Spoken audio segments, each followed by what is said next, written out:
ఇన్ని అవమానాలు పడుతూ ఇక్కడ పడి ఏడవడం కంటే నాకెవ్వరూ లేరని ఎక్కడికైనా పోయి ఏడవడం మంచిది. నువ్వైనా సుఖంగా ఉండరా, కనీసం నీ పెళ్ళాన్నైనా ఏడిపించకుండా చూసుకో. నేను పోతున్నాను. ఆంటీ వదులు ప్రియా. నేను వినను. వదలండి, నేను వినను. వదిలేయండి.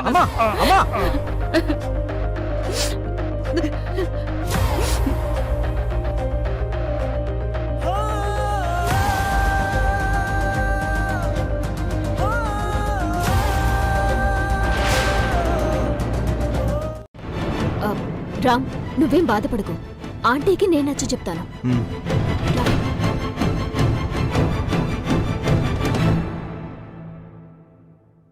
ఆంటీ, నానమ్మ, ఆంటీ, నానమ్మ.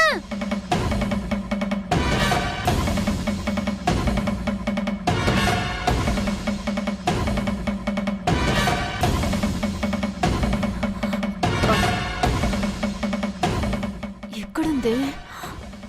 ఏది ముసల్ది? అదిగో. ఆంటీ, నానమ్మ, ఆంటీ. ఇప్పుడు నువ్వు తప్పించుకోవచ్చు నాన్న, కానీ ఒక్కటి గుర్తుపెట్టుకో, ఏదో ఒకరోజు నిజాన్ని నీ నోటితోనే చెప్పిస్తాను.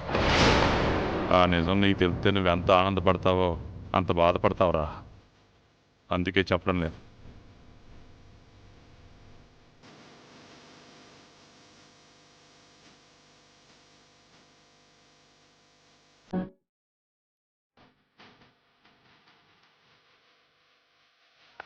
ఏంటి అంత జాలిగా చూస్తున్నావు నా వైపు?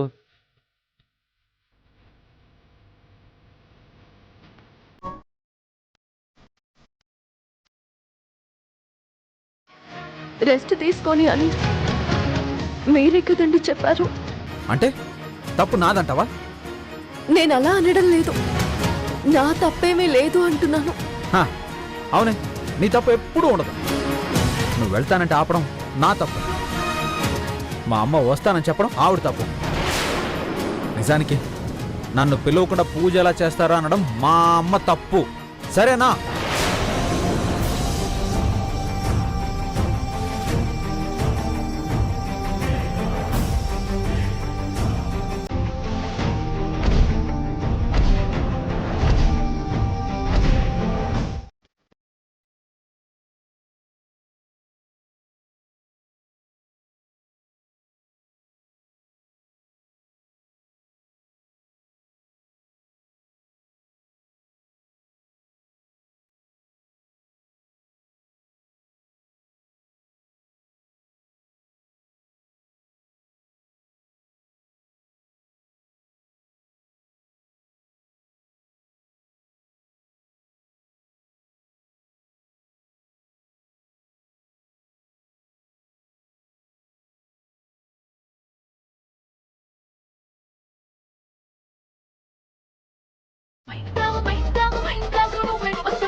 డాన్స్ ఇక్కడ కాదే, మరి గీత మండపం దగ్గర ఉంది కదా, అయితే వెళ్ళి అక్కడ చేద్దాం. అసలే అక్కడ గీత ఏడు మొహం పెట్టుకుని కూర్చుంది. ఈ టైంలో మనం వెళ్ళి అక్కడ డాన్స్ వేస్తే మీ ఆయన నిన్ను, మా కాకి నన్ను వీప్ మీద 4 వేస్తాడు. పిచ్చిదానా, డాన్స్ వేయడం అంటే ఇక్కడ వేసినట్టు కాదే. ఆ గీత ఏడు మొహం చూస్తూ లోపల స్టెప్స్ వేసుకుందాం. అమ్మ, నువ్వు పూజలో కూర్చోవాలని పంతులు గారు పిలుస్తున్నారు, పద వెళ్దాం. నేను రానమ్మా. ఏ? ఏంటి? వెళ్ళి మీ అమ్మని అడుగు. ఆవిడగారు వచ్చి పిలిస్తే రానని నీతో రాయబారం పంపిందా? అమ్మేం పంపలేదు నాన్న. నువ్వన్న మాటలకి అమ్మ బాధపడి ఏడుస్తూ వెళ్తుంటే చూసి తట్టుకోలేక నేనే నీతో మాట్లాడదామని వచ్చాను. మీ అమ్మని తిట్టానని నీకు బాధేస్తుంది కదా, మరి దానివల్ల మా అమ్మ వెళ్ళిపోయింది. మరి నాకెంత బాధగా ఉంటుంది?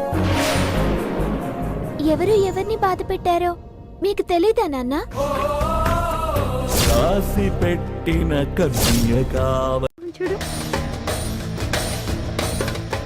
ఇంకా ఇదే పొజిషన్ దానికి ఫిక్స్ అయ్యి ఆ రాము వచ్చేది లేదు, పూజ చేసేది లేదు. పూజ మనం చేయొచ్చేమో, ఆ పంతులు గారిని అడుగు మమ్మీ. ఆ, పంతులు గారు, ఏంటమ్మా? దంపతులిద్దరు కూర్చుని పూజ చేయాలి అన్నారు. గీత పరిస్థితి చూస్తే రామ్ వస్తాడో లేదో తెలీదు. పోనీ నేను శివ కూర్చోవచ్చా? అంటే ఈ ఏర్పాట్లన్నీ చేసి పూజ చేయాలని సంకల్పించింది గీతగారు కదమ్మా. అంటే గీత గారి మొగుడు రాలేదని పూజ ఆపేసి అందరు వీళ్ళ నుంచోవాలను.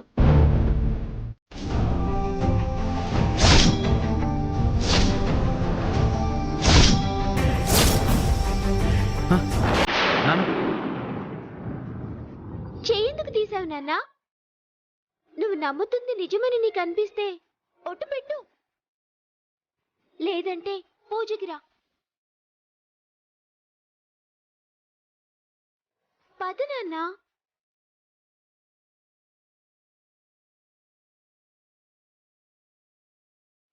రా నాన్న.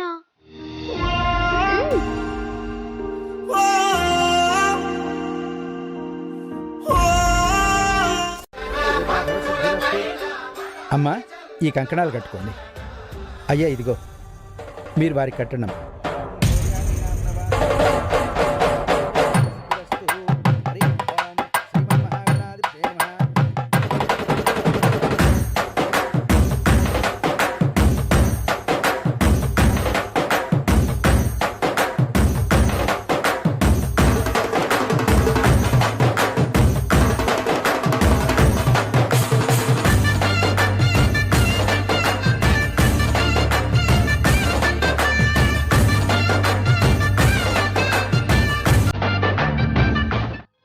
ఏవో కలతలు కలకలం ఎప్పుడూ వస్తూనే ఉన్నాయి. ఇక్కడి నుంచైనా మా కుటుంబంలోని మనుషుల మధ్య ఎటువంటి పొరపచ్చాలు లేకుండా చూడు స్వామి. ఏ తల్లి మోయలేని కష్టాన్ని నాకిచ్చావు. కన్నబిడ్డను కళ్ళ ముందే ఉంచినందుకు ఆనందపడాలో, అది నా మీద లేనిపోని కోపాలు పెంచుకుంటున్నందుకు బాధపడాలో అర్థం కావడం లేదు. లోకేశ్వరి కూడా గుండమ్మలా మంచిగా మారి నోరారా అమ్మా అని పిలవకపోయినా పెద్దమ్మ అంటూ నాకు దగ్గరయ్యేలా ఆశీర్వదించు స్వామి.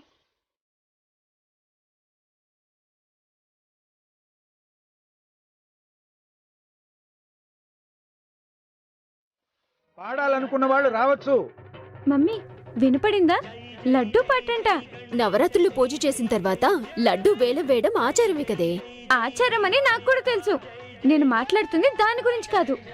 మరి ఈ లడ్డూ పాటలో పాల్గొని కనీసం ఎప్పుడైనా మనం గెలవాలి అని. ఎందుకు గెలవమే? పోటీ పడ్డానికి ఆ గీత దగ్గర ఏముందని? అది బంద పెట్టిన చోట మనం వెయ్యి పెడతాం. ఎలాగైనా లడ్డు మనమే పాడి ఆ గీతకి చెక్ పెడదాం. ఇందులో కూడా మనం గెలవలేకపోతే మనకంటే చేతకని ఎదవలు ఈ భూమి మీద ఎవ్వరూ ఉండరు. పద, మనమే గెలుద్దాం.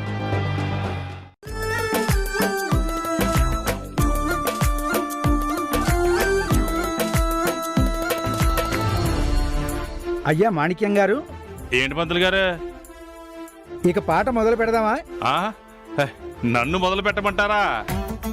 హ, నేను రెడీ. ఎప్పుడో చిన్నప్పుడు ఇంత ఉన్నప్పుడు పాడేవాడిని. మళ్ళీ ఎన్నాళ్ళకి నాకు ఆ ఛాన్స్ దొరికింది. చెప్పండి, చిరంజీవి గారి పాట కావాలా, పవన్ కళ్యాణ్ గారి పాట కావాలా, పాత పాటలు కావాలా, కొత్త పాటలు కావాలా?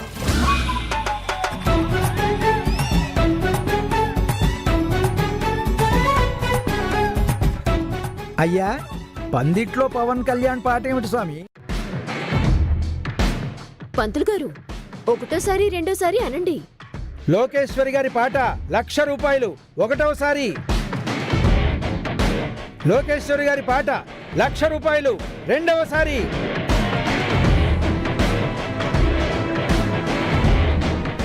మా పాట 1,10,000.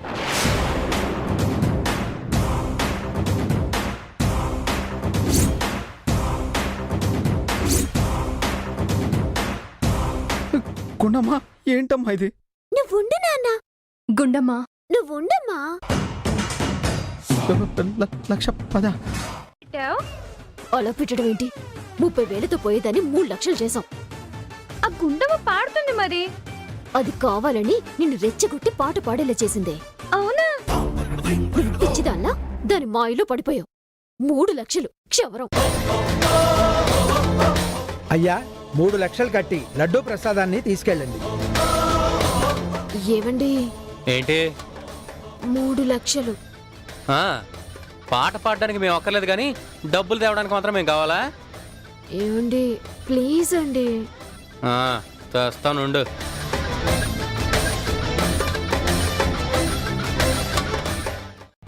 మన ఊళ్ళో తూర్పు వైపున్న మెట్ట పొలాల్లో నీరు రావాలంటే కాలువ తవ్వాలంట. దానికి 3 లక్షల వరకు ఖర్చు అవుతుందంట. అయితే మన పంచాయతీలో పెద్దగా ఫండ్స్ లేవు. అందుకే కావాలని రెచ్చగొట్టి వీళ్ళతో పాట పాడించాం. అమ్మా, అంటే ఇది మీ అమ్మ కూతురు ఇద్దరు కూడబలుకొని చేశారనమాట. అంతేగా. మరో ముక్క నాతో కూడా చెప్పొచ్చుగా, నేను ఇంత టెన్షన్ పడేవాడిని కాదు. టెన్షన్ లో మీ ఫేస్ ఎలా ఉంటుందో చూడాలని. రాక్షసి. థ్యాంక్స్. ఈరోజు మన వినాయకుడి మండపంలో దేవుడి లడ్డూ పాట ద్వారా వచ్చిన ఈ 3 లక్షలని కాలువలు లేక పంటలు ఎండిపోతున్న తూర్పు వైపు పొలాలకు నీరు అందించడానికి పంచాయతీ తరఫున అందిస్తున్నాము. ప్రెసిడెంట్ గీత! ప్రెసిడెంట్ గీత! ప్రెసిడెంట్ గీత!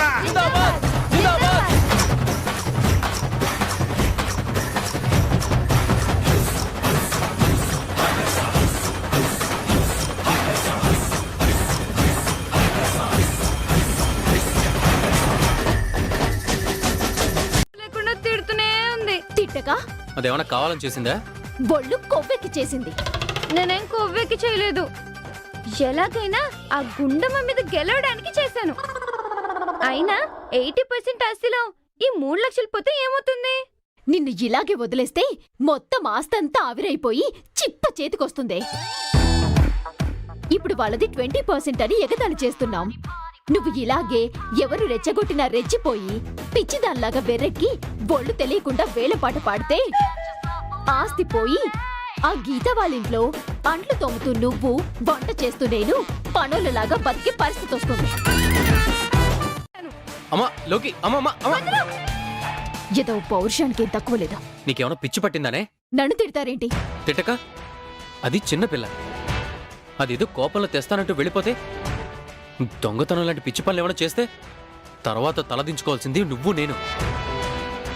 కాస్తైనా నీకు బుర్రా బుద్ధి లేకుండా పోతుంది. అది ఆవేశంలో చేసినా ఊరికి మంచి చేసే పనికి ఆ డబ్బు ఉపయోగపడుతుంది. ఆ డబ్బుతో కాలువలు తవ్వితే కొన్ని పొలాలకి నీరు అందుతుంది కదా.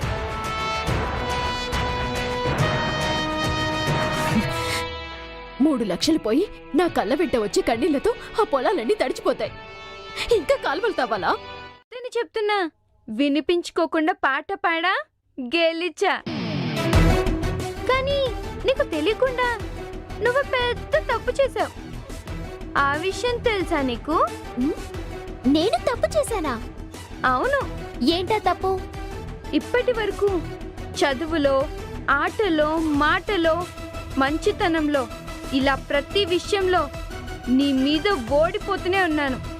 నిన్ను, మీ అమ్మని ఎలాగైనా సాధించాలన్న పగతో రగిలిపోతున్నాను.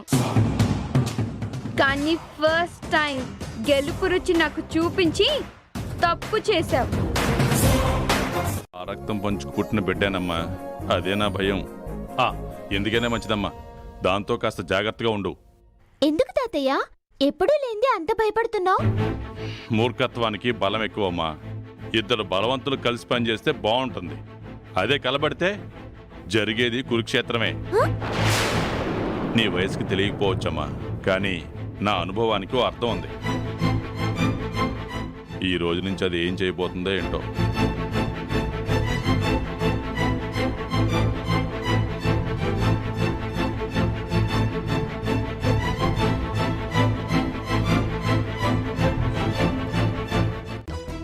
చిచ్చి, నువ్వు దాన్నంటే నేనెందుకు ఫీల్ అవుతానమ్మా? ఎంతైనా అది నీ పెళ్ళాం కదా. కానీ దానికంటే ముందు నువ్వు నాకు అమ్మవు కదా. ఆహా, అయితే అమ్మ ఇంకా గుర్తుందన్నమాట. గుర్తుండబట్టే కదమ్మా నేను వెతుక్కుంటూ ఇక్కడ దాకా వచ్చింది. అవునరా, తల్లనే అభిమానం నీకుంది కాబట్టి నువ్వు వచ్చావు. అత్తనే గౌరవం దానికుందా? ఎందుకుండదమ్మా? ఉండుంటే వెళ్ళొద్దని అక్కడే నన్ను ఆపేది, లేదా నీతో పాటు నన్ను వెతుక్కుంటూ ఇక్కడికి వచ్చేది.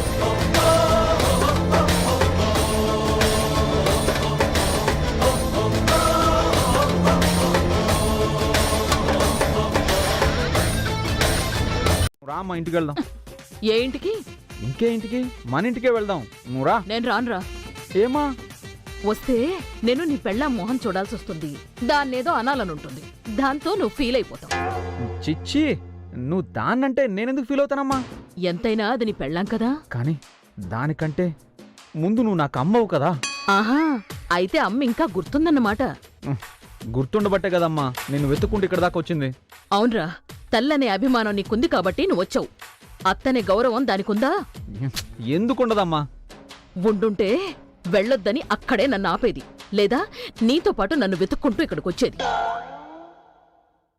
వదిలే గుళ్ళో గోపురాలు అనుకుంటూ తిరిగి ఆవిడ్ని అలా తిరిగమని వదిలేస్తే ఆవిడికి ప్రశాంతంగా ఉంటుంది, ఇంట్లో మనకి ప్రశాంతంగా ఉంటుంది. అలా మాట్లాడడం తప్పు గుండమ్మా.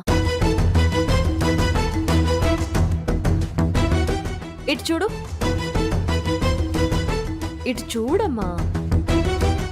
వయసులో పెద్ద ఆవిడ, పైగా ఆవిడకి ఇష్టం లేకుండా వాళ్ళ అబ్బాయితో నా పెళ్ళయిందని కోపం. ఆ కోపాన్ని మనసులో పెట్టుకొని నన్ను మాట అంటే నాకు పోయేదే ఉంది చెప్పు. ఇష్టం లేకుండా నాన్నని పెళ్లి చేసుకున్నావు అన్న కోపం ఉంటే పెళ్ళైన కొత్తలో చూపించాలి. నేను పుట్టిన తర్వాత కూడా ఏంటి? అది మనకి మర్యాద చెప్పు. పైగా ఓపికన్నంత వరకే కదా ఎవరైనా ఎన్ని ఆటలైనా ఆడేది. ఓపిక తగ్గితే ఎంతటి వారికైనా ఇంకో మనిషి అవసరం కావాలి. వాళ్ళు ఏదో అన్నారు అని కోపం తెచ్చుకోవడం కాదు, మనకు పెద్ద దిక్కు వాళ్లే అని అభిమానం చూపించి ఈ వయసులో వాళ్ళకి అండగా ఉండాల్సిన బాధ్యత మనది. అసలు వాళ్ళనే వాళ్లే లేకుంటే మనమనే వాళ్ళం ఉన్నామా? మీ నాన్నున్నారా? నేనున్నానా? నువ్వుండేదానివా? చెప్పు, చెప్పాలి. తప్పు లేకపోయినా మీ అత్తగారు తిడితే నువ్వు పడతావేమో, నేను పడను. పడకేం చేస్తావు? నా తప్పు ఉంటే తల ఉంచుతా. ఏ తప్పు లేకుండా ఏమైనా నోరు జారితే అట్ల కాడ కాల్చి నాలుక మీద బాధ పెడతా. మెడలు వంచి వీపు మీద దబా దబా దబా 4 గుద్దులు గుద్దేస్తా. గంజి వడకట్టి మరీ పోస్తాను. గంజి వడకట్టి పోస్తావా? మరి వాచిన గంజిలో 1-2 అన్నం మెతుకులు వెళ్ళిపోతే ఓసి దుర్మార్గురాలా. దుర్మార్గం ఏంటి? మీ జనరేషన్ వేరు, మా జనరేషన్ వేరు. కట్టేపోతే మనిద్దరికి తిరుపతి గుండైపోయేది. అది కాదే, మన టార్గెట్ గీత. ఆంటీ మన పార్టీలో ఉంటే ఈవిడని రెచ్చగొట్టి గీతని ఇంకా ఏడిపించొచ్చు. ఇప్పుడు ఒంటి మీద నగలు లాక్కున్నావని ఆవిడ మనసులో పెట్టుకుంటే మన మాట వింటుందా, మనతో కలుస్తుందా అని. అది కలిసేదేంటి బోడి? అదేమన్నా పైనుంచి దిగొచ్చిందా? ఆ గీతని ఏడిపించడానికి ఒకరికి 2 ఉన్నాం, మనం చాలామా? పిచ్చిదానా, మనం గీతని ఎంత టార్గెట్ చేసినా ఇండైరెక్ట్ గానే చేయగలం. అదే ఆవిడైతే డైరెక్ట్ అటాక్. ఎంత కొమ్ములు తిరిగిన ఆడదానికైనా గయ్యాలత్తుంటే కాస్త బెరుకు ఉంటుంది. అవునానమ్మా, నేను కూడా చాలా బెంగ పెట్టుకున్నాను. ఆపండే మీ అమ్మ కూతుళ్ళ నాటకం. ఏమైపోతాను అని బెంగ పెట్టేసుకున్నారా? అదేంటమ్మా, ప్రియా నీ పార్టీయే కదా, ఏమైంది? పార్టీయా పాడా? ఇందాక నేను ఇంట్లోంచి వెళ్ళిపోయేటప్పుడు వీళ్ళ నగలు నా ఒంటి మీద ఉండిపోయాయి. చూసుకోకుండా నేను వెళుతుంటే వీళ్ళిలాగే నా మీద ప్రేమలకు పోస్తూ దగ్గరకొచ్చారు. నిజంగా నేనంటే ప్రేమతో అనుకున్నాను. ప్రేమతో రాలేదా? ప్రేమ లేదు, పాడు లేదు. వీళ్ళ నగలు నా ఒంటి మీద ఉండిపోయాయి. చెప్పానుగా, అవి ఎక్కడ పోతాయోనని పరిగెత్తుకుంటూ వచ్చారు. మీరు నన్ను పూర్తిగా అపార్థం చేసుకుంటున్నారా ఆంటీ? అపార్థం చేసుకోవడం ఏంటి? అదే నిజమేలే, నా పెంపకంలో బొత్తిగా అమాయకురాల్లా తయారయ్యావు. మీరిద్దరూ అమాయకులా? అవును మమ్మీ, అబద్ధాలు చెప్పడం నీకు రాదు, నాకు రాదు. నా కొడుకు నా కోసం వస్తుంటే రావద్దు అని అడ్డుపడిందా? ఆ ముసల్ది పోతే పీడ పోతుంది అని అందా? అంటుంది నా కొడుకు దగ్గర నేను మాట తీసుకొని మరీ వచ్చానే. ఇప్పుడు దాని మాడు పగలగొట్టకపోతే నా పేరు మార్చుకుంటాను.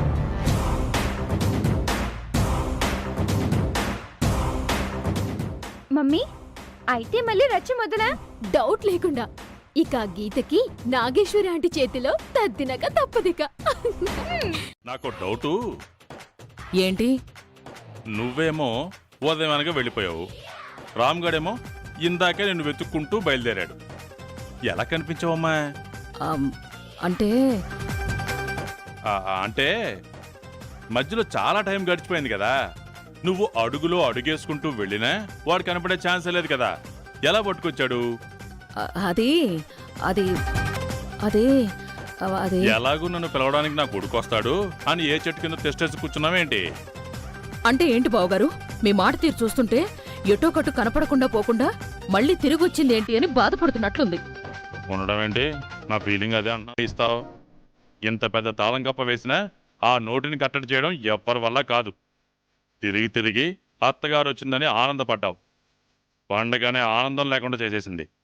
పోయిందేదో పోయిందిలే, పేడ పోయింది అనుకుంటుంటే మళ్ళీ ఇంటికి పిలిపించుకున్నావు. చూడు ఇప్పుడు మళ్ళీ ఆవిడ ఏ రాతంతం చేసి నీకెన్ని కష్టాలు తెచ్చిపెడుతుందో.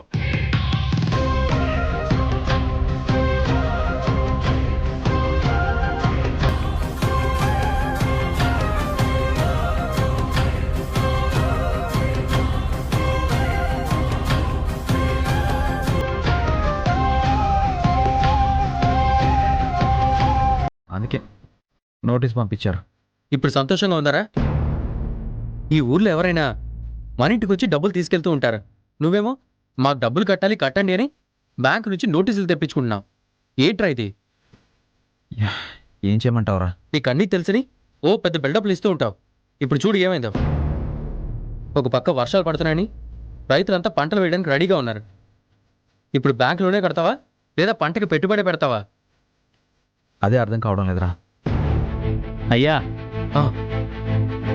రే, సరేరా, నువ్వు లోపలికి వెళ్ళు, నేను వీళ్ళని పంపించేసి వస్తాను. ఎలా అడుగుతావే? అప్పుడు వద్దనడానికి కారణం ఉంది, ఇప్పుడు అడుగుతాను అనడానికి కారణం ఉంది. నా తంటాలేవో నేను పడతాను, మీరు ప్రశాంతంగా ఉండండి.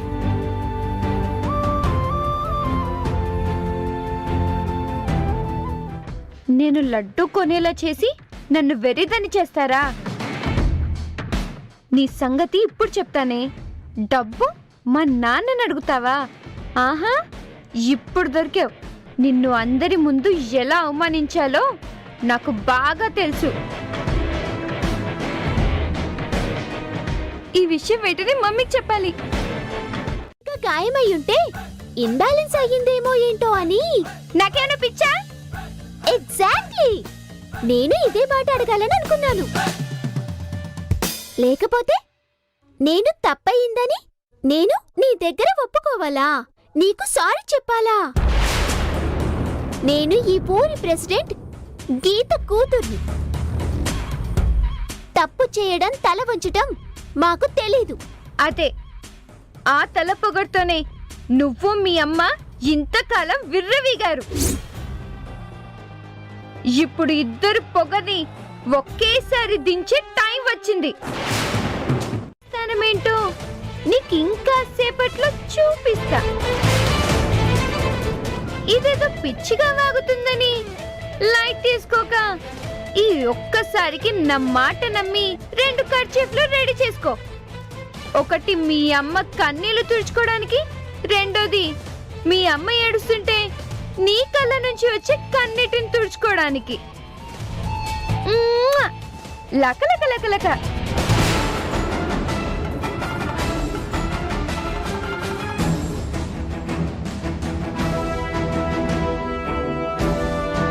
ఏంటిది ఇలా వాగుతుంది?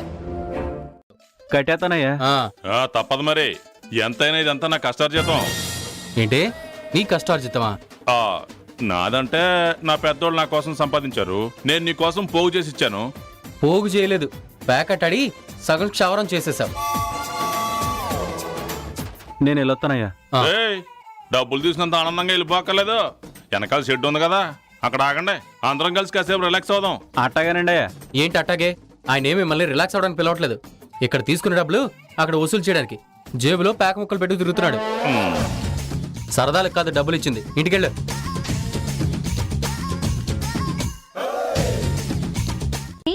ఆ గీత వచ్చి అప్పడిగితే వెళ్ళిదని నలుగు దులుపుదామనుకుంటే ఆవిడ కంటే ముందు ఈ దరిద్రుడు తయారయ్యాడు. వాళ్ళు నిజంగానే దరిద్రులేనే, కానీ ఇందాక నువ్వన్నట్టు ఇది మన మంచి కోసమే. అంటే గీతని డైరెక్ట్ గా తిడితే ఏముందే, అయితే ఎదిరించి సమాధానం చెప్తుంది, లేదా అవసరం కోసం తల వంచుకొని నిలబడుతుంది. అదే ఇప్పుడు మనం దాని అన్నం తిడితే అడ్డుకోలేక, మనల్ని ఆపలేక, వాణ్ణి మనం తిడుతుంటే చూడలేక లోపలే కుళ్ళి కుళ్ళి ఏడుస్తుంది.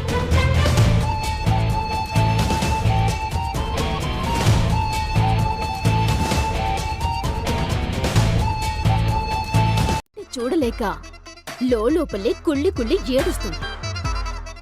అయినా నీ పద్ధతి నాకు నచ్చలేదయ్యా భాస్కరరావు. అదేంటండి అప్పు అడగడానికి రావడం తప్ప? అప్పడగడం తప్పండం లేదు బావగారు. మీరు ఇలా అందరిలో వచ్చి లైన్లో నిలబడడం తప్పంటున్నాను. అవునయ్యా, సొంతవాడు అయ్యి ఉండి పరాయి వాళ్ళ లైన్లో నుంచడం ఏంటి? ఆ కర్మ నీకేంటి? డైరెక్ట్గా వచ్చి బావగారు నాకు ఇలా అవసరం వచ్చిందంటే వీడి కాదంటాడా, నేను కాదంటానా? ఏమ్మా? అవును మామ, పద. రేయ్, వాళ్ళ సంగతి పక్కన పెట్టి ముందు మీ బావగారికి ఎంత కావాలో ఇచ్చి పంపించు. చెప్పండి బావగారు, ఎంత కావాలి? అది అడుగు. అప్పడగడానికి ఇంతవరకు వచ్చి ఇప్పుడెందుకు సంశయిస్తావు? ఇలా మా దగ్గర డబ్బు లేకపోవచ్చు ప్రియా, కానీ ప్రేమలు ఆప్యాయతలు అలాగే ఉన్నాయి. పరిస్థితుల్ని బట్టి మనుషులు మారిపోవచ్చు, కానీ ఎట్టి పరిస్థితుల్లోనూ విలువలు బంధాలు మారిపోకూడదు. అలా మారిపోయి ప్రవర్తించేవాళ్ళు నా దృష్టిలో అసలు మనుషులే కారు. నేను అప్పు ఇవ్వలేకపోవచ్చు అన్నయ్య, కానీ ఇంటికొచ్చిన అన్నయ్యకి కప్పు కాఫీ ఇవ్వలేని పరిస్థితుల్లో అయితే ఈ చెల్లెలు లేదు. లోపలికి రా అన్నయ్య. పిల్లనైనా ఆ ప్రియకరం ముందు కానిందా అంటే అది లేదు. ఆలస్యంగా కనడంతో ఉన్న ఆస్తి కూడా పోయింది. దాంతో ఆశలేమో ఆకాశంలోకి, బతుకులేమో నేలపైన. ఇదండి పొజిషన్.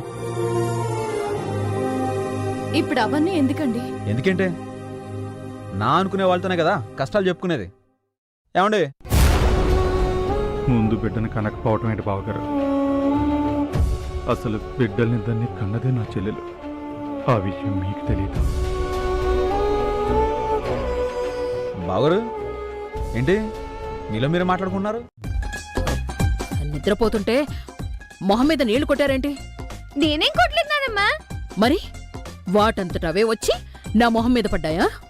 లేదు నానమ్మా, నిద్ర లేవగానే మీరు తాగడానికి వాటర్ ఇద్దామని పట్టుకుని ఇలా వచ్చాను. ఇంతలో కాళ్ళు ఇలా స్లిప్ అయ్యి దాంతో నీళ్ళొచ్చి మీ మొహం మీద పడ్డాయి. అంత పనిగట్టుకొనొచ్చి నన్ను నిద్రలేపాల్సిన అవసరం ఏంటి? మీకు 2 ఎకరాల పొలముందిగా?